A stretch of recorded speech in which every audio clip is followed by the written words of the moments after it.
Everyone remembers the original Bardock special, right? The one that Toriyama liked a lot. He gave a nod to it in the manga, and even said it was canon until he decided to make Dragon Ball Minus. You know, the old Bardock, who could see the future of his people, but is too late to do anything about it, and even if he wasn't too late, he can't convince the Saiyans to join him. Okay, but hear me out. What if Bardock did convince the Saiyans? What if Bardock's rebellion actually happened? So here we are. Bardock is badly wounded from his fight with Dodoria, and he makes his way to the bar that the Saiyans are hanging out at. I don't think this is supposed to be all of the Saiyans, but since Toriyama says not many Saiyans are alive at any one point, this is still a decent amount of them. Tangent aside, Bardock tells the Saiyans what's happening: the death of his team, the attack from Dodoria, and Frieza's plan for Saiyan annihilation. Unlike the original, the Saiyans actually believe him. Frieza's looming ship has already caused enough concern among them, but Bardock, a Saiyan warrior with a power level near 10,000, being so badly beaten could only be done by one of Frieza's elite fighters. Now, this is where our setting makes the biggest difference. If we knew for sure that Bardock tried to make a rebellion in the Dragon Ball Minus version of events, that'd give us a month between Bardock sending Goku to Earth and Frieza destroying the planet. However, the Bardock special is far faster paced. There is very little time between Bardock being ignored by the other Saiyans and Planet Vegeta's destruction, so we don't have much to work with here.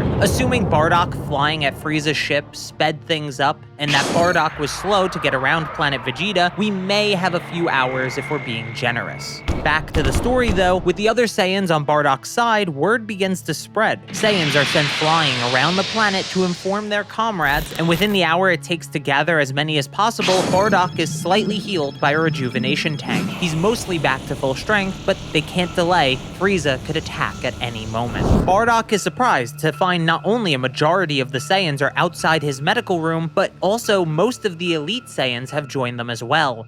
Another quick side point, the tiers for Saiyans changes every interview, I swear. So I'm just going to use this system. The only super elites are Prince and King Vegeta. The elite Saiyan warriors are Nappa level fighters, mid-level Saiyans are Raditz tier fighters, and finally low-class Saiyans are Goku level, ignoring Goku's training and Zenkai's of course. Bardock asks these elite Saiyans if that means King Vegeta himself is leading their battle, but an elite steps forward and shakes his head. The king went to Frieza's ship to have words with the Emperor, but he's been gone far too long, and there are no lines of communication available. Given Bardock's own testimony, they fear the worst fate has befallen their king, and they'd be right. As Frieza said himself on Namek, he handled King Vegeta personally before destroying the Saiyan homeworld. The disappearance and presumed death of King Vegeta ignited a fire in the Saiyans. Bardock raises his bandana high and proclaims that the Saiyan blood that coats it will not be the only blood spilled today. As he ties it back to his head, the Saiyans cheer. It didn't need to be said. The Saiyans are simplistic and follow not only the strongest fighter, but the strongest fighting spirit, and none was more fierce than Bardock's now. Even more, their new leader represented something terrifying to Frieza, a Saiyan born with no potential who became powerful. The very dormant power that Frieza would rather eradicate than ever be forced to face head-on. With their new leader organizing them and the disappearance of their king fueling their desire for rebellion, the Saiyans form a true army for the first time in Saiyan history. Had this been a different universe, Saiyan unification could have led them down a different path, creating a peaceful future that allows them to truly tap into their potentials with each passing generation. But this militia is not in Universe 6, and even if it was, they have an Emperor to overcome before they can ever achieve a future like that. Some of the elite Saiyans ask where Prince Vegeta and Nappa are. They'd be great assets for the coming battle since Vegeta's power even eclipses his father's despite being just a child. Someone relays that Vegeta, Nappa, and Raditz have just gone off-world to conquer a planet in Frieza's name. The muttering in the crowd becomes a roaring discontentment. Their finest warrior, Planet Vegeta's brightest future, the Prince, was being used as a lapdog for Frieza even now as he schemes to destroy the Prince's kingdom. One Saiyan elite goes to open a line of communication with the young Prince so he can know of the coming battle and to return home, but before he can, Bardock destroys the scouter. The elites look at Bardock with disdain and ask what he thinks he's doing, but Bardock asks them the same thing. Every transmission sent out over scouters can and will be picked up by Frieza's men.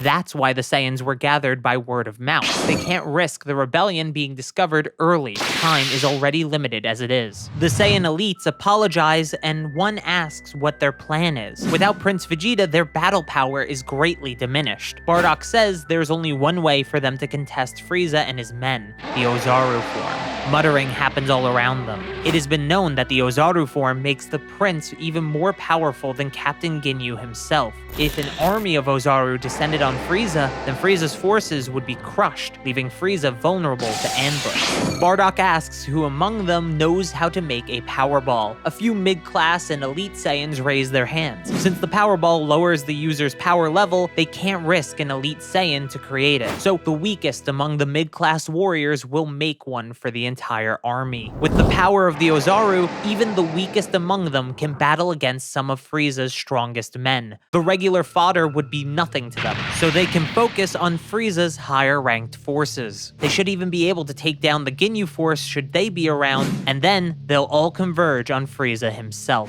With the plan made, the Saiyans let out a roaring cheer. Today, they will be free.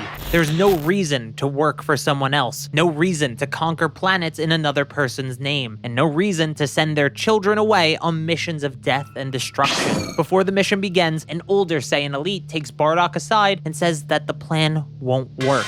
As he says this, a vision of Planet Vegeta's destruction enters Bardock's mind once again, but he shakes it off, knowing he's about to change that fate. Destiny is his to control, not the other way around.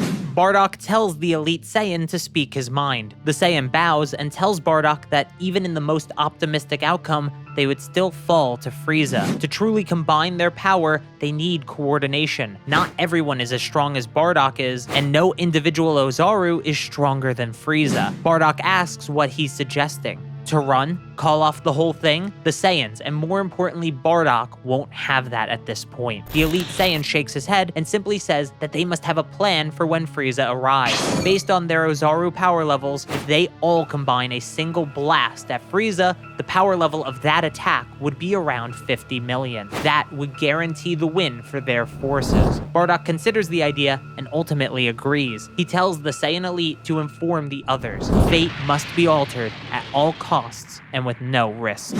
With everyone now on board with the revised plan, the Saiyans gather and fly into the sky. Frieza's ship is in the upper atmosphere, so it's still close enough that they can breathe the limited air available. Meanwhile, in Frieza's ship, Zarbon and Dodoria get ready to go after the Saiyans, but Freeza tells them to wait. I'd rather not lose good soldiers unnecessarily. Both Zarbon and Dodoria are slightly offended by the implication, but choose to bite their tongues. Freeza lets out his foot soldiers as he did originally, except this time Bardock isn't alone, and even worse, the weakest of the mid-class Saiyans creates a power ball. Both Zarbon and Dodoria realize the minute the power ball is launched that Freeza was right. If they had gone to fight, they'd certainly have died.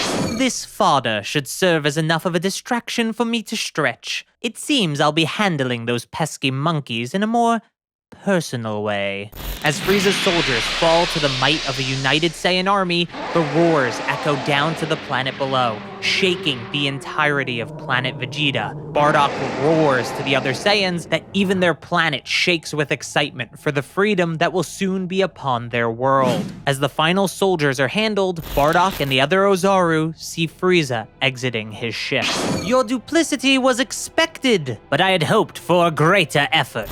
Freeza begins to maniacally laugh. None of you is even a quarter as strong as me. A Saiyan warrior is truly nothing after all.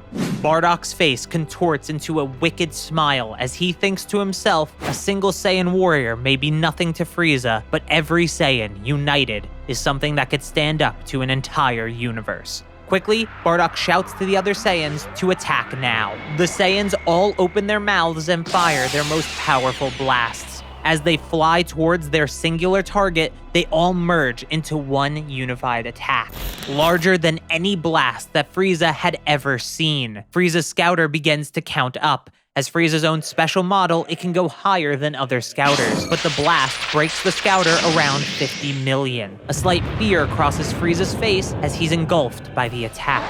The Saiyans begin to cheer, but Bardock tells them to stay focused. The smoke hasn't cleared yet. The silence is palpable, but as the smoke clears, Freeza is gone. Only scorch marks remain on his ship where he once stood. Some let out a sigh of relief, and others began to cheer again. Bardock is about to join them in accepting victory, but before he can, pain overcomes him. The words in his head echo from Kanasa. As it is with my own people, there will be nothing but destruction for yours. Then, another vision of Planet Vegeta's destruction.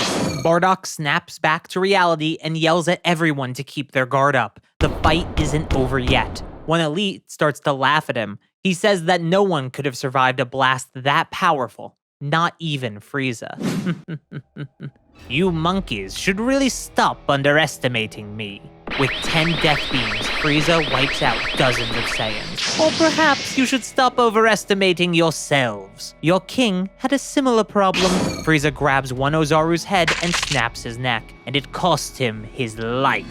Bardock watches in horror as Freeza easily outmaneuvers every Ozaru. This form he's taken is different from anything Bardock has ever seen. No one knew Freeza could transform, and a form powerful enough to survive that blast was unbelievable. The Ozaru form doesn't make the user slower, just less precise if anything, and a bigger target at worst. But Frieza's form was just a better Freeza in every way. Knowing the blast had such a high power level, Freeza went straight to his final form, though he's still only using 50% of his power. The Saiyan army was down to a few dozen in a matter of moments. Bardock couldn't move. As a last act of defiance, Freeza sends a single death beam at the power ball. One Saiyan jumps in front of it, but it just went through him, killing the Saiyan and destroying the power ball in the process. All the Saiyans begin to shrink, and now they truly know this is the end. Freeza flies back to his ship and looks down at them. Turn around and look at your planet, monkeys.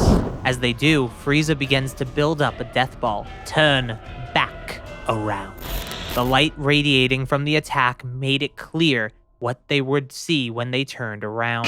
I condemn you to see your own fate and agonize over the form it takes. That was what broke Bardock. The very words he heard on Kanasa being thrown right back in his face. He tells the other Saiyans that if they're going to die, they at least have to try. Their most powerful attacks one more time combined. The remaining Saiyans pull themselves together and charge another massive attack, but this one is far weaker than the first by millions. The death ball simply engulfs their attack. Destiny had come no matter how hard Bardock had tried to alter it. And on that day, the fate of Planet Vegeta and the Saiyans that called it home was sealed. As Bardock ceases to exist, one final vision enters his mind. His son is a man. He faces down this vicious form of Frieza's and even gains golden hair. A Super Saiyan, huh?